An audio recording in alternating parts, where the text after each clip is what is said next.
The warrior code was never a gift from heaven. It was forged in blood, betrayal, and absolute desperation. That rule came from a River Clan warrior, Splashheart, who watched his leader send victorious warriors home hunting for the elders and kits, and swore he would one day make it law. Over time, basic survival tips became strict laws. Once StarClan's spirit stood behind them, no cat dared question them.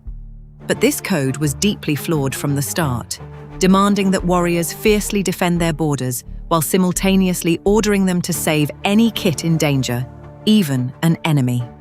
To become deputy and keep Thistleclaw from power, Bluefer set out with her 3 kits.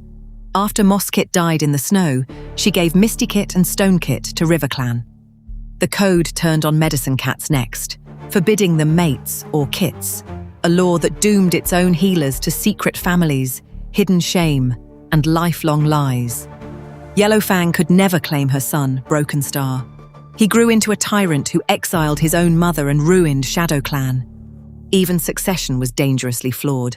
A new deputy had to be named before Moonhigh, a ticking clock that invited political scheming and late-night murder. Tigerstar worked that clock with ruthless patience. He murdered Redtail, waited out Lionheart's death, and stepped into the deputy's place while ThunderClan was still grieving. But the code's deepest trap was unchecked power.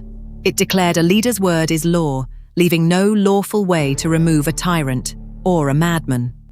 When Blue Star went mad, the code trapped her loyal warriors, forced to obey a leader who was actively destroying them. Banning cross-clan romance didn't stop love. It only made love a crime and forced loyal cats to lie. When Leafpool and Crowfeather ran away together, they proved love wins, but their return poisoned their children with secrets. Their son Jayfeather grew up believing Squirrelflight was his mother. When the truth finally broke, Hollyleaf screamed it across a gathering for every clan to hear. Instead of keeping cats safe, the code became a weapon, used by scheming warriors to exile rivals and justify bloody, pointless wars over strips of mud. That rot let Ashva's spirit return from the dead, possess Bramblestar himself, and turn the clan's own laws against them. As the imposter, Ashva turned the code into pure terror, demanding the brutal exile of any cat who had ever broken a rule, turning loyal clanmates against each other.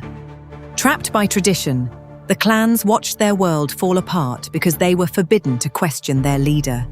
Only when they defied the code entirely did they find salvation, uniting the living and the dead across all borders to destroy Ashva and save their spiritual connection. In the quiet after Ashva's defeat, the leaders stood among the ruins of their camps and accepted a painful truth. The ancient code had to change.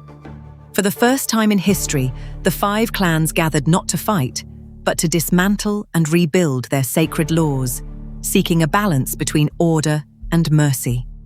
They closed a loophole. If a leader turns corrupt or cruel, 3/4 of the clan can now vote to force them out. They also allowed cats to change clans for love or another reason, if both leaders approve and the cat completes a trial to prove loyalty. The code stopped being a list of harsh bans and became a survival pact, built to protect the fragile lives of all 5 clans under one shared sky. Yet a law is only as strong as the hearts of those who carry it, and the new code requires active moral courage instead of simple, blind obedience. The age of absolute leaders is over, and a new era of freedom has begun. But will this mercy bring long-awaited peace, or will the clans fracture under the change?